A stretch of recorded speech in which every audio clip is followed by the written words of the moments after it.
Hello and welcome to another episode of Transcontinental Overload. I'm Stephanie, your host, still in New Jersey and just back from a really fun weekend in New York with some girlfriends from Austin. We had a great time. Unfortunately, I also picked up COVID. So if I sound a little bit different, that's why I'm still I'm still dealing with all that. But anyway, feeling much better now and ready to finally get this episode out. How is everybody doing? It's this time of year when things get a little bit crazy, especially here in the US. We just survived Halloween and now it's all about Thanksgiving and Christmas and all of that. And the adverts are bombarding us. I'm trying to just enjoy this time of year, and especially this year as it's our first holiday season in this part of the world, and it's been absolutely beautiful here with all the trees changing color, and it's been pretty sunny as well and not that cold. So all I want to do is be outside and go for walks and taking tons of pictures of the leaves because I've never seen so many leaves. So those piles by the sides of the road are just crazy. Yep, never seen anything like it.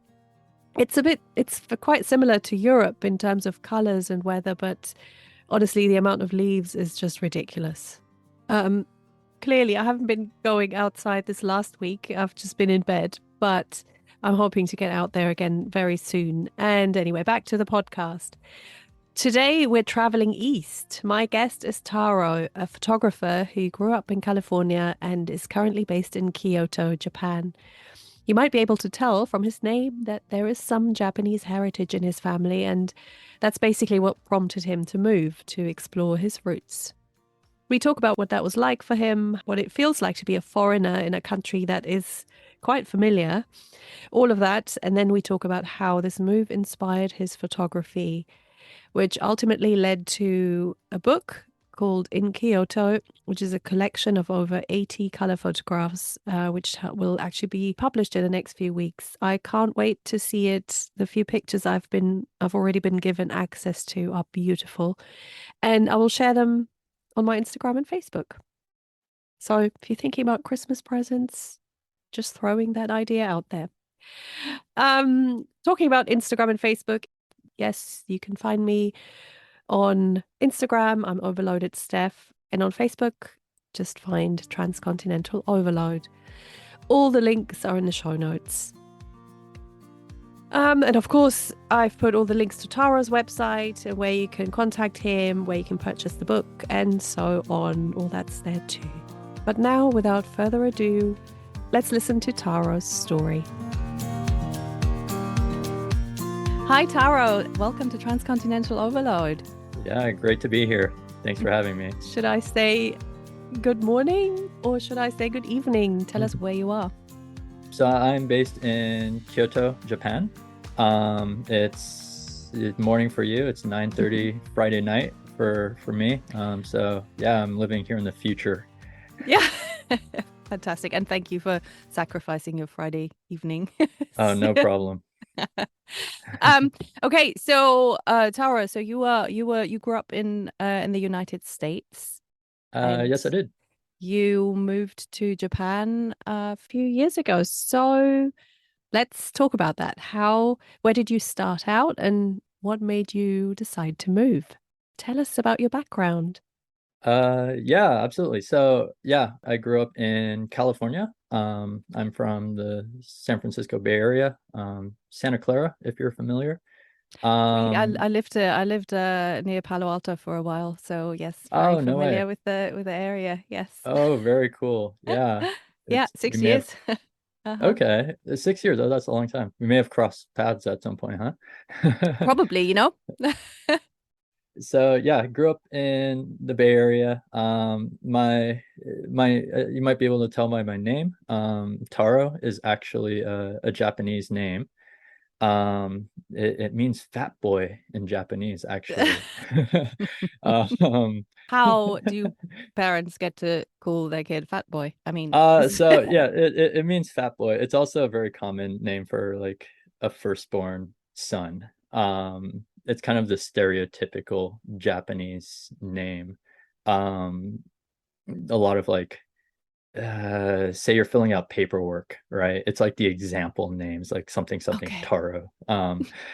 It's actually kind of it's funny because we're going off topic already, but here in Japan, not many people are named Taro, but because it's such a stereotypical name, that no one really wants to name their kid that. So a lot of people think that it's kind of a joke that yeah, it's not my real name, right? But it totally is. It's my name. And I tell people that and they get so surprised. But does it Um, kind of does it show people that you were probably not born and raised in Japan? I mean that yeah, well, there's many giveaways. Um, I think more commonly people think, oh, Tara must be a common name outside of Japan as well. Like, no, no, Mhm. no, no, no. It's really not. It definitely throws people for a loop. But yeah, getting back to the story. So yeah, my name is Taro. So you can probably tell by that I have Japanese heritage. So my mother was born and Mhm. raised actually here in Kyoto. Moved to America at a fairly young age as a young adult. After she met my father, and they've been living back in the US. And yeah, so because of the Japanese heritage, I have family. He's still here. Grandmother, lives fairly close by. Mhm. So I spent a lot of time here as a kid. I think Did you speak every some, Japanese?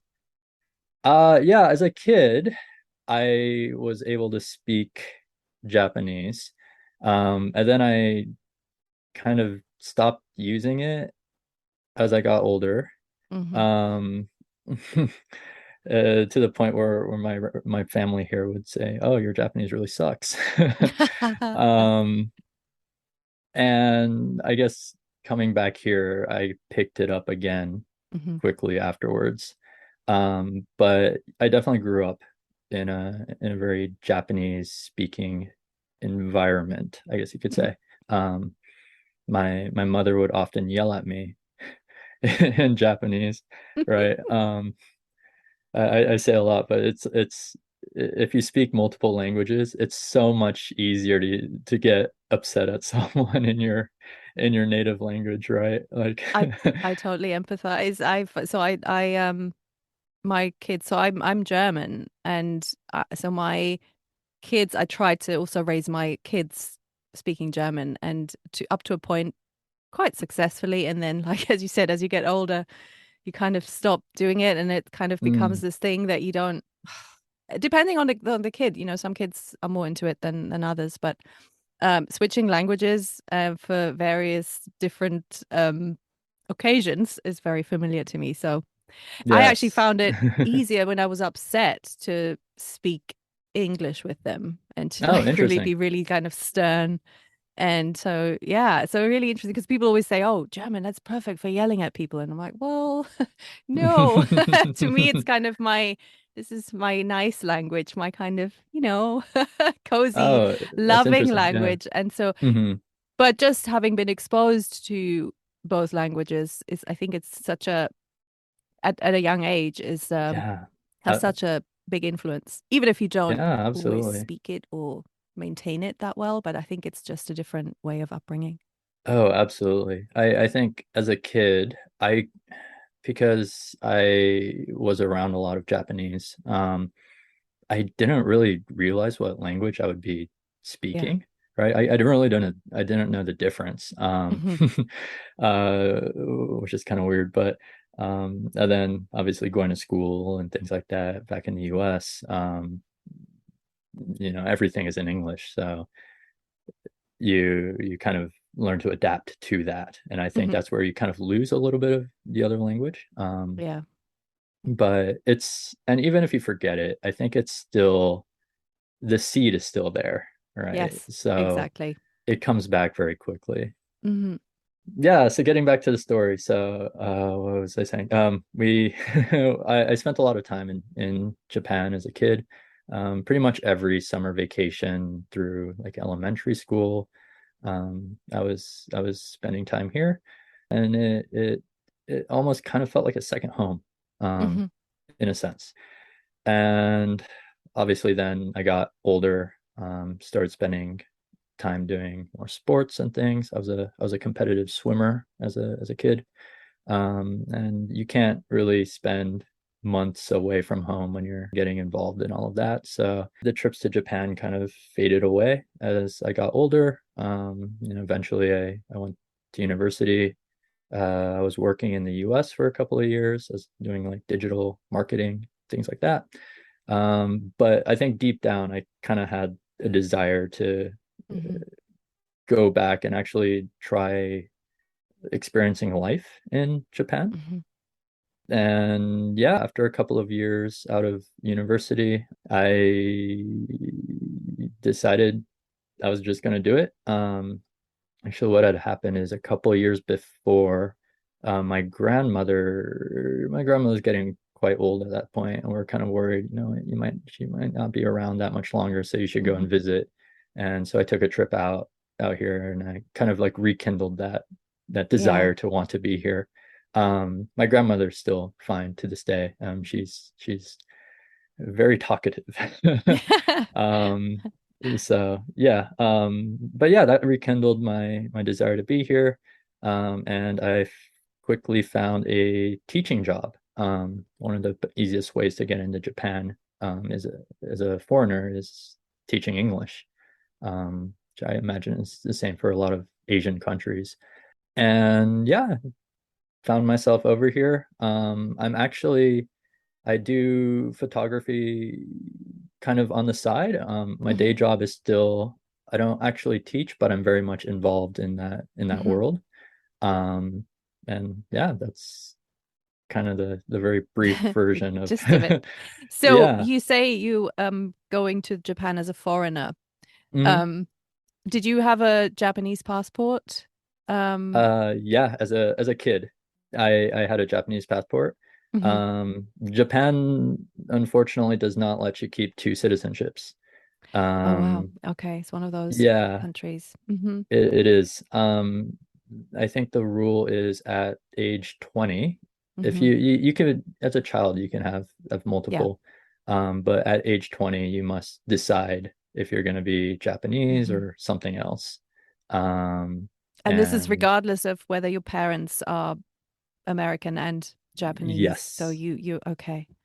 Because yes. it's so interesting how countries handle this because so Germany used to be like that too, and Hmm. now it's if you get the nationality from one of your parents, you can keep it. So you Okay, don't have to make that choice anymore because I for yeah, life. Oh wow. yeah, and you can just go and renew it Hmm. when it runs out and but that's a huge thing because I when I first had my kids I was worried about that they would have to choose Yeah. and um it kind of seems in this day and age it kind of seems like a strange concept to make people decide. I don't know, but anyway, Yeah. that's how everyone handles it. Yeah. And so you basically had to go as an American citizen and Yeah. mhm, Um, at when I was 20, like at that time I was in what was I? I was in school. I guess I was in college, right? mhm. Is that right? Yeah, I think so. Um, I can't I don't Years even know just anymore. blend into Yeah, each they other. really Yeah. do, don't they? And yeah, my intention was to be working Mhm. and living in the US. So being a US citizen was kind of the natural thing to do. Yeah. Um, so yeah, that's how I am a foreigner now. Yeah. With a foreign sounding Japanese name. Yeah, right. Very, very puzzling situation for a lot of people. Yeah. So basically after a while of not going regularly and spending a lot of time, you went and just felt that, oh, I need to get back into this culture. And was it just like a feeling that you had? Like, I really want to Yeah, dive I, deeper into this and get to know my Japanese heritage more. I that was a huge part of it for sure. I wanted to kind of get to know my family a little bit Hmm. more. Hmm. Obviously, I spent a lot of time with them as a child, but Yeah. Very as a different. child, you Mm. only experience so much, right? And I wanted to learn more about my heritage and Hmm. just experience more of the country. And I say that it's really weird because every time we visited as a kid, um, I was lucky enough. My parents really enjoy traveling, and I've been very fortunate that they would take me all around. Hmm. Every time we visit Japan, they would make an effort to pull me out to various cities throughout the country. If you visit Japan, you can get like a rail pass. It's Hmm. like a week-long pass, and you could ride as many trains as you want, just all Oh, over the fantastic. country, right? Mm. So especially with the bullet trains and everything, you wake up in the morning, you decide what part of the country do we want to visit today, right? Nice. Do we want to go to Tokyo, or do we want to go to like the southern part, like Hmm. Kyushu, the southern island, or the thing is, I was really young, so I barely remember any of it. Right. So people would ask me, "Oh, have you been here before?" I think Like, so. kind of. Maybe. But yeah, I definitely wanted to go around and kind of see everything again as an adult and kind of, yeah, get a chance to Yeah. actually get to know it, right? Yeah. I think sometimes with memory and especially with young kids, because I think parents do so much for their kids when they're young and you do these things and experiences and they're not going to remember. But Mm, I feel like on a deeper level, somehow they do. You keep yeah. some sort of memory, even if it's not of the place as such, but the feeling of the time maybe, or just something is, I think, planted where you can't put your finger on it, but there's definitely maybe a memory on a different level, not as Mm, conscious as when you are older, but something is definitely, I think, that's just anchored there. So makes sense. absolutely. Yeah. Mm. I think you even if you don't remember the actual trip Hmm. itself, you remember that things are not the same Yeah. everywhere, right? Hmm. Like things are very different away from home, whether you're visiting a different part of the same country or you're traveling around the Yeah. world.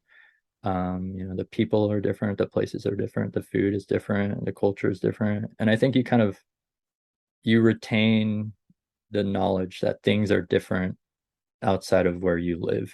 So I think because of that, you kind of grow up more open-minded about these things. Your world, even though your world is Absolutely. small, there's something beyond. Hmm. Um, so yeah, I'm very grateful that I had the opportunity to be able to travel, not only to Japan, but my parents would take me all over. I remember all these road trips in the US. They would take me Hmm. on to all the national parks and things like Yeah, that. And yes. Yeah, we're it trying to was, do the same. It's oh just yeah, so much out there. Yes.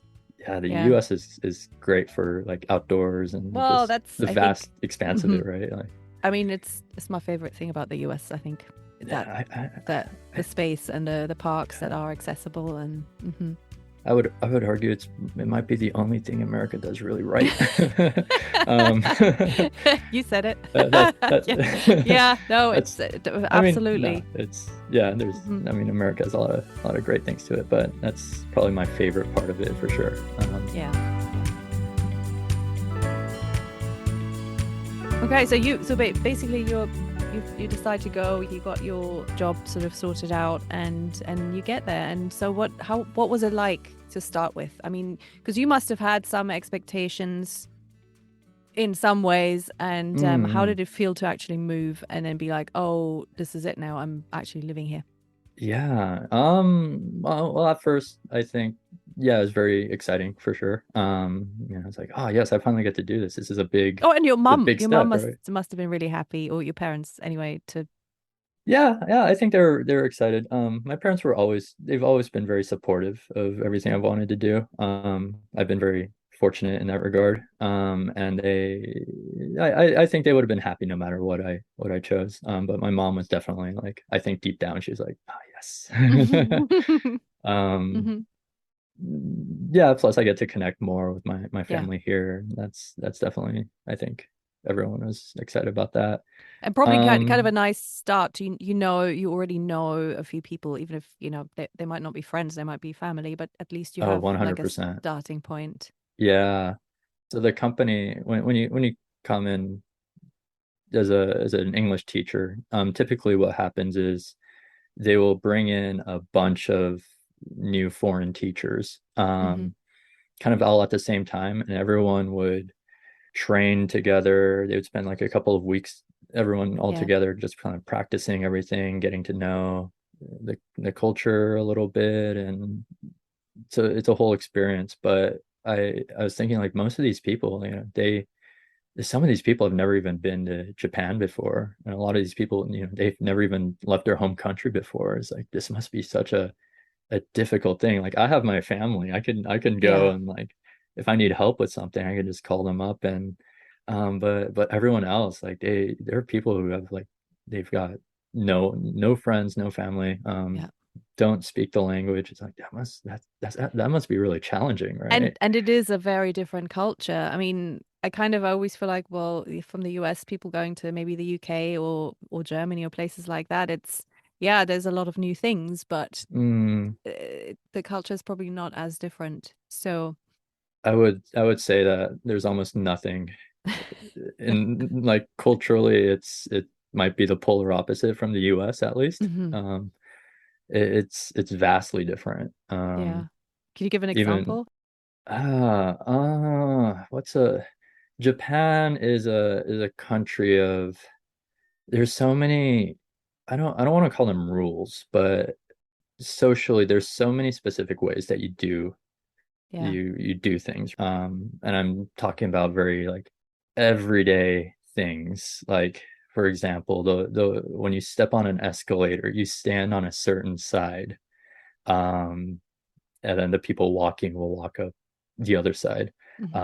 I can't tell you which side exactly because it changes based on the city. Wow. um, and I tend to move around in Japan quite a bit and for work and things like that. And Hmm. it's like I'm even in Kyoto, I can't remember like where I'm supposed to stand. Right? So I just Hmm. follow everyone else. Um, but yeah, little tiny things like that. There's kind of an unwritten rule for all of it. Something they're very big on in Japan is it's kind of like a social hierarchy. Hmm. There's a like a system. It's called like it's like kohai senpai, which kohai is like someone who is younger than you or maybe less experienced than you or less established. And then senpai would be like the upperclassman. So someone Hmm. who's older, someone who's been there longer. Um, and that's something that you might expect like in Western countries. Like you might see that at school or at work. They always say respect your elders, things like that. In Japan, they take it to a whole nother level. Like every single social environment that you find yourself in, this kind of system is applied in some way. Whether you're joining a new friend group, like if you're the new member and everyone else is like the senpai, like they've been in there for longer than Yep. you have, like you have to show so much respect to all these people, right? Even the language that you use is going to be different. It's going to be like a formal version of the language. Um, Even like as a photographer, I would meet other photographers on Instagram Mhm. often, and we'd meet up and go take photos together and things like that. But I would meet Japanese photographers and they would be like, "Oh, you're Taro." Like they would look at like the number of followers I have on Mhm. Instagram or something like that. And there's like how long I've been doing it or something like that. And it's like I'm the more established photographer. Uh, Um, and generally as a foreigner, like you're at the bottom of the barrel when it comes to the social hierarchy, right? Yeah. Not out of like disrespect, but just no one expects you to know this Yeah. culture.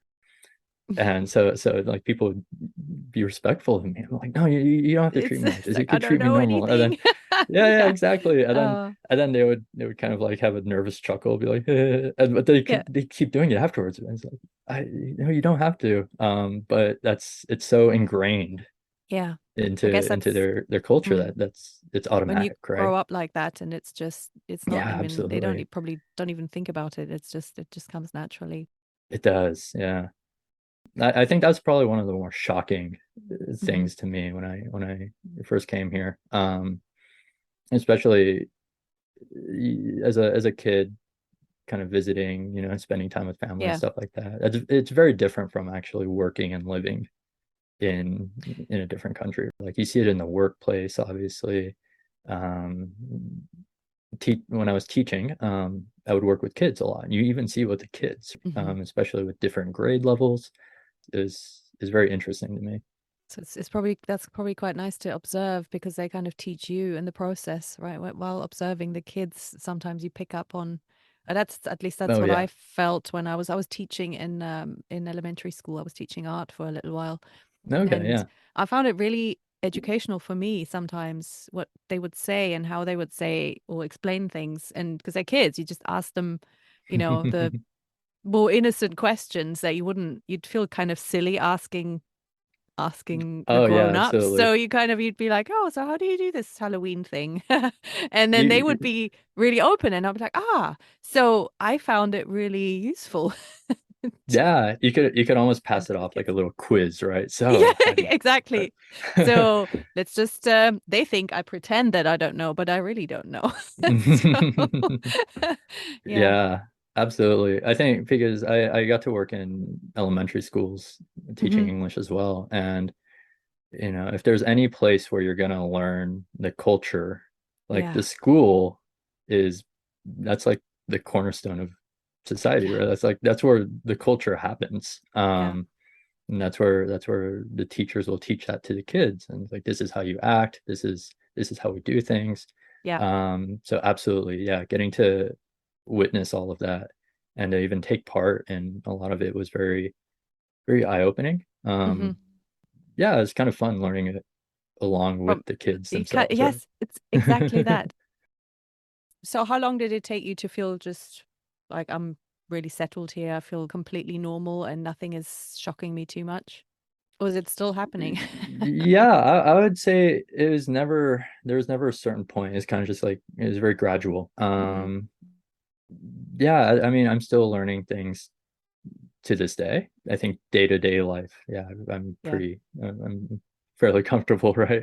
And I think that came pretty quickly, but then it's the not so day-to-day things that you kind of like, oh, this is what it's like. I think one example a lot of foreigners in Japan will come across is like having to deal with the paperwork and things like that. Like Japan is a very bureaucratic country. You don't deal with that every day, but kind of like as it comes, you learn Yeah. Yeah. Yeah. things like that.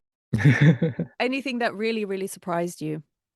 Like, I mean, because you had probably more exposure to the culture than other teachers, like you said, but Hmm. anything that completely threw you where you were like, I did not see this coming. Hmm. What did I see coming? I think having observed my family as a kid, there's certain traits that I kind of associated with my family, that I didn't realize that were kind of more like widespread. Fun example, my family loves their alcohol. They love to drink. Drinking is a national pastime in Japan, and I didn't really realize that. I thought it was like, oh, my family, they like to enjoy themselves, but it's like Yeah. no, that's a thing. That's very typical in Japan. I mean, I don't want to generalize. Not Yeah. everybody drinks, but you do hear about like the vending machines where you can just buy beer on the street. That's a real thing.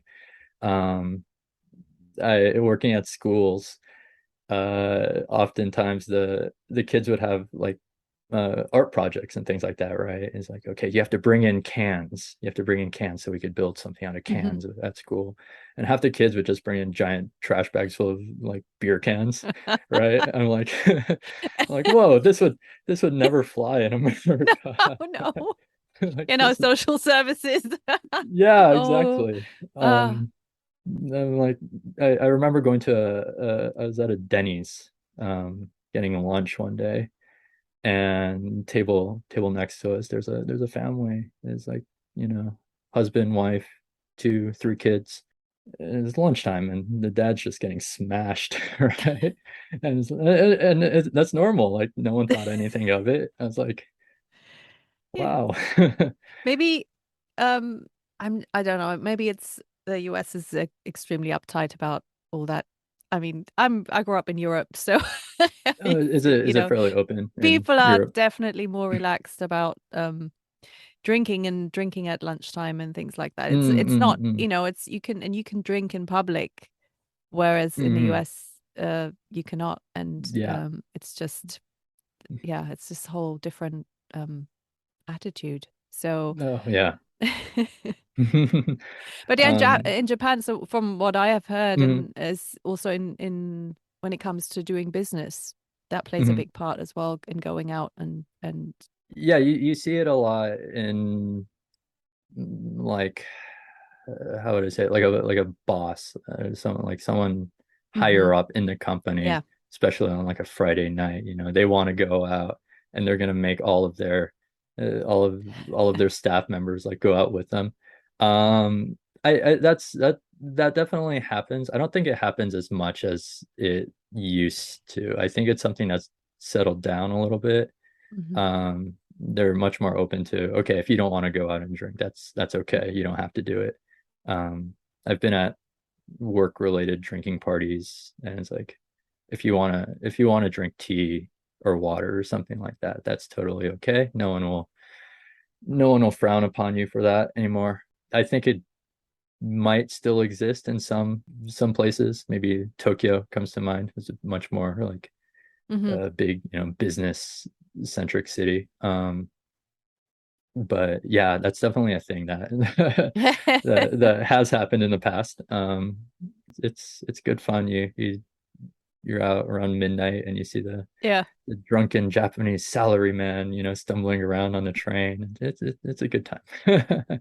It's just so interesting to think of a culture that is so likes to adhere to rules and have all these hierarchies and everything, and then kind of just get shit faced and Yeah. it's, The it's funny thing is, it's fascinating. still like you have a bunch of drunk salarymen and they still adhere to this social hierarchy, right? Wow, Yeah, it's that's like, another level. yeah, Wow. yeah. Yeah. So what would you say is your favorite thing, like living there now, just looking at your life, and what's your favorite Mm, thing about Japan? so much. As a photographer, I want to say just how beautiful the country is, hmm right? Just it's so picturesque. Like there's all the major camera manufacturers like Canon, Oh yeah, Sony, of course. Nikon, and they're all Japanese. It makes sense because they have things to take pictures of here. Yeah. So whether it's like obviously like the culture, like temples, shrines, things like that. hmm The cities have a very distinct look to them. You have like the glowing lights in Tokyo, and hmm vast, huge cities, things like that. Or even like there's so much nature. Yeah. The mountains are very beautiful. There's on the people are very unique. I think that's definitely a big draw to me. Other than that, I think Japan it's a very livable country, right? It's a very safe country. Actually, kind of fun anecdote, but maybe not so fun. Just today, I was for work. I was visiting a local elementary school, and they had a lockdown drill, Okay. Yeah. and they were talking about how they have to do a lockdown drill because 20 something years ago they had an incident where a man had a knife on an elementary school, and it's like it's very very important to be safe. And I'm thinking like 20 years ago, What? being from the US, that's like Oh, that breaks right. your heart. That breaks your It heart that does. that's I don't, considered a and yeah. yeah, I don't want to take this into like a negative direction, but like just that reinforces how safe this country is. Like And most crimes are just unthinkable here. yeah. Um, And I guess it you also know, reinforces how insane the US is. I mean, very true. Yes. well, so that's kind of a that changes your perspective a bit, seeing kids doing I mean, because I don't think Mm, lockdown drills are part of the normal school day for anyone outside of the US. I mean, I was quite shocked when we moved here, and it was, I mean, obviously in California you do earthquake drills Yeah. and that kind of thing, but the yeah, lockdown and different codes, code red and all that, that was very shocking to me. So, Hmm. wow. I think the emphasis here is definitely like earthquakes, Yeah. fires, things like that. Yeah. Where Japan is much more prone to like natural disasters. Yeah. Um, but yeah, like in terms of crime and things like that, you really don't. It happens, but Hmm. no, like if there's any sort of crime, like it's gonna be on the news, right? Even if it's something minor, it's something that you hear about. Whereas in other, especially in the US, like it's just part of daily life. Yeah. And it's Um, almost like you skim over it if it's yeah, in the news, you're just exactly, like, oh, another one. Yeah. exactly. So let's talk about photography and your book. It's about to be published in the US within the next few weeks. So clearly, from what you've said, you're very you like the outdoors and nature Mhm. and all that kind of thing. And if you found that really the beauty of the country is what you love the most. So Mhm. were you, because you're not a trained photographer, right? Did No, not at all. so what made you, was that whole inspiration, was that what made you take up photography and just sort of think, oh, I'll just play with a camera for a little bit? Yeah, the interest in photography, I think I've been interested in photography since I was a child. I, in terms of art, my Hmm. family is a family. There's a lot of artists in my family, both on my mother and my father's side. Hmm. A lot of people, a lot of painters, a lot of like various forms of art. But for me, photography has always been the kind of art form that I've been drawn to the most. I don't know why, maybe just because it's something that's real. It's like, wow, this is something that actually exists. That always kind of had a draw to me. Right. Hmm. I remember like when I was a kid, we used to get the like National Geographic magazines. I was Yeah. just amazed at the photography in it.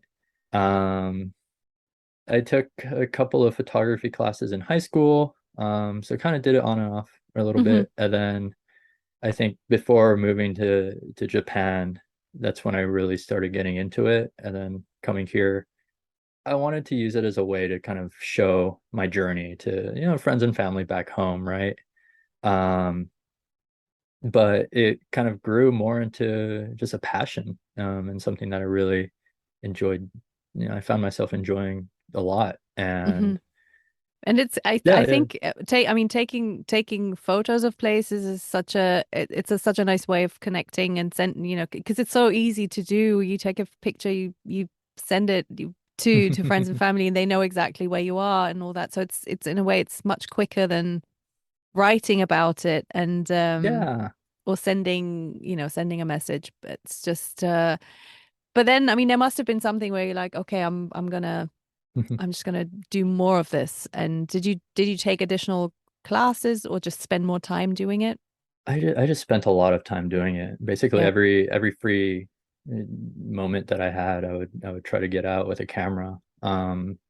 What I quickly found is that it's photography is a really magical thing because it really changes how you see the world around you. You think in your head like, how would this look as a photo? And then you Hmm. find like beauty in really, fairly like everyday things, right? It's like, oh, this is kind of cool. This looks nice. I like the light right here, like the sunset light is really nice or something like that. Um, and there's that going on. I was trying to see the world in a different way, and also having a camera just kind of, it gives you purpose almost. Um, I found myself going out and doing things because I wanted to take photos while doing it.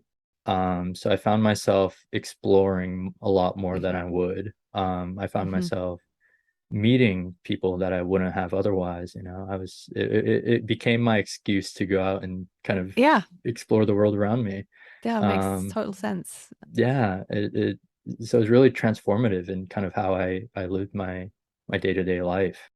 And then like things like Instagram was really big, and it's still big today, but it was very different back then, right? It was Yeah. more, it felt very much about like it was a social network. You go to meet people and to kind of build a community. And I quickly found that I was able to, meet amazing photographers, absolutely talented artists from not only Japan, but from Mhm. around the world. And, some of these people are my closest friends today. So, yeah, it really changed kind of how I lived my life essentially. Well, Yeah. especially those first few years. Yeah. I love that. Yeah, that's really beautiful. Hmm. Yeah. I call the camera like a little magic box. It's pretty Hmm. much what it is, right? It really opens your world. And then it becomes more than just showing your family, your friends and family where you Mm-mm. live. Oh yeah. Like for me, photography, ultimately, yeah, you are producing images, right? You're making pictures, but it's more of the process of actually being there, experiencing whatever you're experiencing, seeing whatever you're Mhm. seeing. Um, that's the valuable part to me. Yeah. And the picture is just dessert on top. Um, Yeah, well, because yeah. it is something you can share. And that's, I mean, it's another beautiful side, of course. And so, I mean, that kind of takes us nicely into how you got to make your book. Mm. Because, I mean, you say the process of taking the picture and going through that whole, the emotions of taking them is the most beautiful thing. But then obviously having something tangible that you can Yes. share with people Yes. must be just yeah, like you said, the icing on the cake. Yeah. Yeah, absolutely. How did you decide to do that? Or was it someone else who said, "Hey, you should think about a book"? Yeah, so the book idea actually came from the publisher. It's being published by a company called Trope. Interestingly enough, they approached me, I want to say 2017, Hmm. a few years ago. Yeah. They approached me about being in a book that they were putting together, and I rejected them. I said no. And the reason was is they were doing a book about Tokyo, and Okay. they were kind of showcasing different photography from Tokyo and things like that.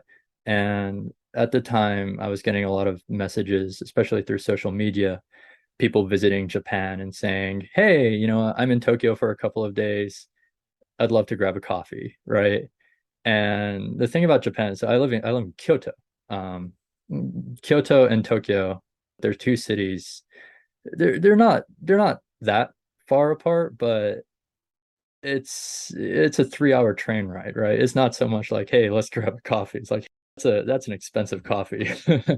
Um, so I would get messages like that like once a week, right? And I would get a message from this publisher. They're putting together a book about Tokyo. I'm like, not they don't get it. I'm not in Tokyo. I'm in Mm, Kyoto. Um, but about a year later, they messaged me again. It's like, okay, we're gonna do a book just with your photography this time. uh-huh. How does that sound? And I said, yeah, well, let's do it. It's something that I enjoy on top of just photography is just actually printing the Yeah. photography, right? Like you said, having something tangible, having something that you can look at, hold in your hands, and just kind of stare into Hmm. for a long time. To me, it's so much more meaningful than just kind of like swiping through on your smartphone, Yeah, right? it's so interesting, isn't it? Why is that? I mean, I love to print my like favorite pictures, Oh whether it's yeah. people or nature or something. I love to see them and hang them up on Yeah. the wall or, just it's so different to looking at a even if you have a big screen, but it's just still not the same. I Yeah. wonder what it is. You know what? I don't know. I don't know, but you would think that even looking on a big screen, you would think that it's very immersive and you can really get drawn into it, but ultimately Hmm. you're just looking at what, like pixels on a screen, right? Um, And it's a shame because most people only look at Yeah. photography through a digital medium, and they're not, it's like you're not getting the full experience that you could Yeah. be. But I mean, it is what it is. So, but yeah, at Well, the it, time, it yeah. got you. It got you that company. Well, to they would have followed your Instagram, and they would have, Mm, well, they would have found you that through that that's the very true. digital medium. So, That's very true. um, yeah. So, and they Yeah. must have seen in your photography. They must have seen something that's like, yo, we need to print this. We need to get this in a book format. Yeah, it's I think because I was especially then I was kind of realizing the importance of getting getting the photography printed. Um, Going for a book was kind of a natural progression of that. And so Hmm. I was very interested in doing that. So, how long did it take from Mm, start to finish? I Like want ballpoint, to, yeah, ballpark. let's see. I think so. The photos in the book go up until around 2020. So like early mid Hmm. 2020, kind of right when the pandemic hit is when we first started working on it. Hmm. And yeah, it's been through a fair share of delays due to COVID related things, Yeah. supply chain related things. There's a global paper shortage that not a lot of people know about apparently, but I didn't know about it. I guess around a little over 2 years, but hopefully it's worth the wait. Yeah. Well, the images I've seen are beautiful. Thank you. And I'm definitely gonna get my hand on a copy I because appreciate it's that. I looked at the whole trope website, and it's a really interesting concept. So I'm gonna put the link to it and everything in the show notes Mm. so people can check that out. But so did you how was the process for you? I mean, because this is quite different to taking photos and traveling and kind of doing it more for yourself, more as a hobby, to then have someone say, "We need you." How was that for you? Did they give you a lot of freedom? Or did it kind of change the way you did things? For the book, so the Mm. the book itself, a lot of it was done by their design team. Hmm. Their designer, Jack Van Boom. I was very lucky to be working with him, and um, the team really knew Hmm. what they were doing. Their idea ultimately was to pair the photography with kind of classic Japanese poetry, poetry and Uh-huh. literature about kind of being in Kyoto. Yeah, the book itself is the images are all based in Kyoto, and the book itself is called In Kyoto, so it's very Kyoto themed. And there's a lot of kind of classic literature that kind of Hmm. goes along with that, and they did a great job of finding this literature, right? Like this this poetry that I would have never found. I've never heard of Yeah. it. I've never found it. It's all fully translated. If you don't read if you can't read the Japanese is in there as well if you Yeah. can read it. Oh, I But love that. I love yeah, that they did that. Yeah. yeah, it gives a sense of authenticity maybe, right? So, Oh, but yeah, what a great concept. Yeah, love that. yeah, I'm very excited for to be able to share it. Yeah. And so the book is about to come out for purchase. I saw on the website it says late fall Yes. 2022. So should be within the next few weeks. Well, by the Yeah. time this episode comes out, it might be out and available already. Yeah, So so we're looking at late fall for yeah. US release, and Hmm. international might be a little later, early Yeah. 2023. Um, but yeah, I'm definitely excited. So do you feel like you're gonna take up or do photography more as a professional thing as well, or are you more like, well, we'll see what happens? Uh, Because I think I mean, it's a very yeah. competitive market, I guess, being a photographer and Yeah, I've done a few jobs here and there, hmm. photography wise. Yeah, I'm pretty torn about it. Like I do love doing it, and to be able to make a living full time Yeah. off of it would be great. But at the same time, uh, I, I I'm I would hate to turn it into something that I must do for work to make a living. Yeah. Um, Guess this is the conundrum of the artist, it right? is. It absolutely is. It's whether you want to do it for yourself or Hmm. if you're doing it for a client. And creatively, like what you want to do might be very different from what a client wants to do. So, Yeah. um, yeah, it's a hard call. We'll see. We'll see what happens going forward. But yeah, I definitely still want it's something that's very photography itself is something that, is very important to me and I'm definitely Yeah. going to continue that no matter what. So Yeah. That's yeah, nice. And you have your community through it as well. So that's, I guess, that's the also best part.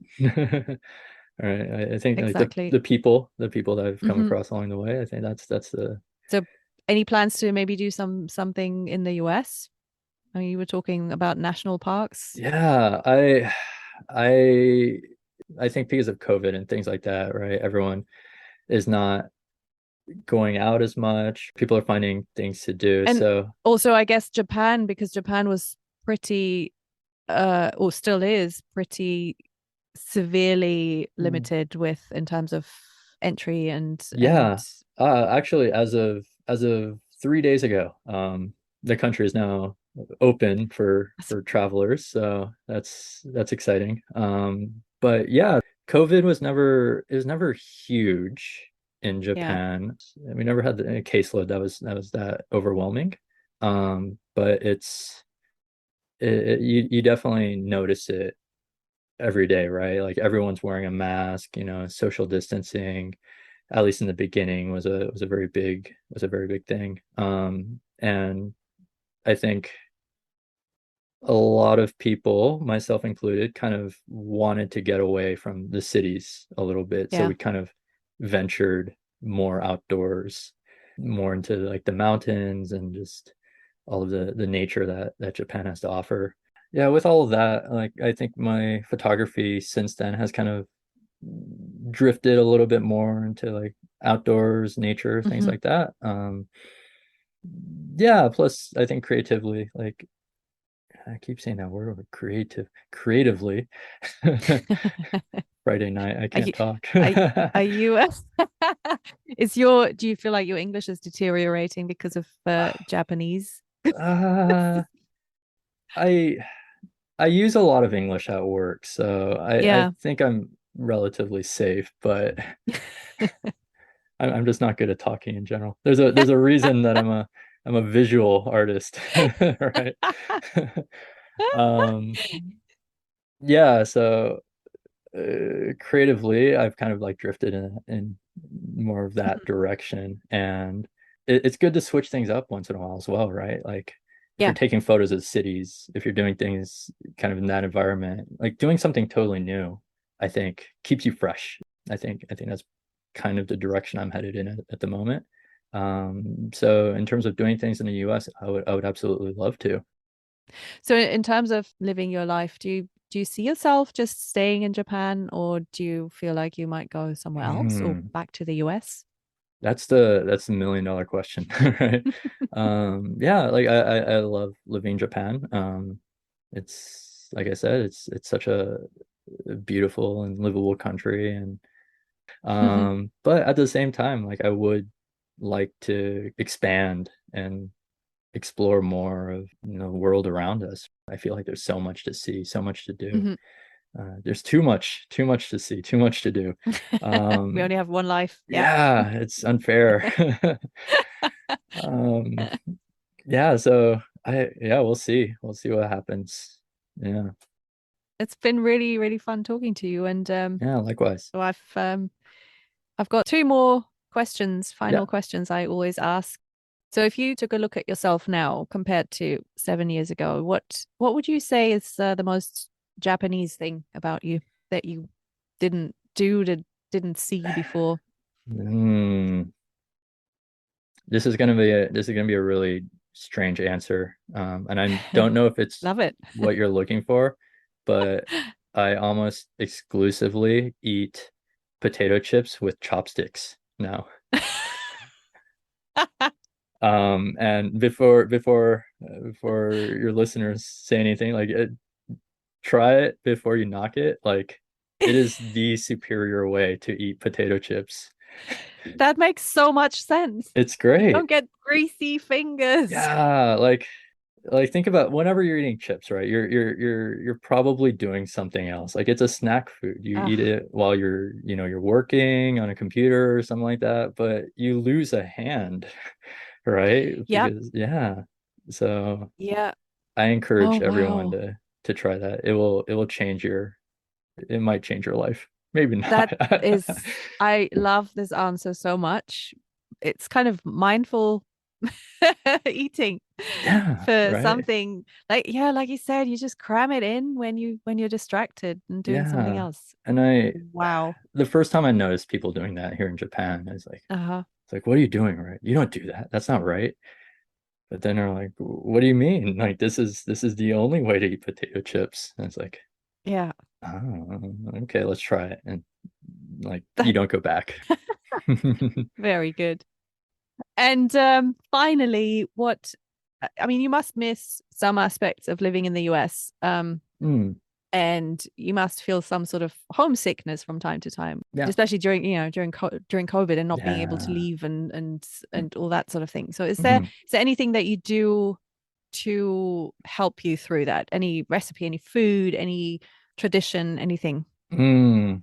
Yeah, honestly, it might sound counterintuitive, but whenever I'm homesick, I find that going somewhere new is for me the best way to deal with it. Especially when I can't go home. Right? If I Hmm. travel somewhere new, it kind of it resets everything for me. Like I'm seeing everything around me for the first time, and I don't have I'm too busy to be homesick. I don't have the Yeah, chance to think about being back home or anything like that. And it sounds backwards, but for me, that's kind of yeah. what has worked out for me. So Well, resetting the brain is nothing wrong with that, I think, for yeah, I think everyone needs it once in a while, right? yeah, that's a great answer too. That's like it's a true photographer's answer, I would say. Mm, mm. Yes. Get your mind focused on something else. I love it. Yeah, Um, yeah. so See the nothing kind of US based that you need to that you're desperate for. if there's one thing, I would say it's burritos. Um, like being from Being from the California, Bay Area. Yep. yeah, a good like big chunky like mission style burrito Yeah. wrapped in God, tinfoil. have you seen the new craze over here? It's a sushi rito. Oh, I have. I don't know. I'm not gonna. I haven't tried it, so I don't want to. I haven't I either. don't want to bash it, but I show pictures of it to people here, and they're just so confused, right? Like Yeah. what? This was super fun. I'll let you go because we're super late in Japan now. Yeah, And no problem. thank you so much again for taking the time. I'm going to put all the links and your Instagram and all that in the show notes so people can find you. And yeah, thank you so much again. Yeah, thank you. I had a lot of fun. And yeah, it was great chatting Awesome. with you. All right. All right, thanks so much. Take Yeah, care. have a Bye. great Friday and great Thank weekend. you. All Bye. right, have a good one.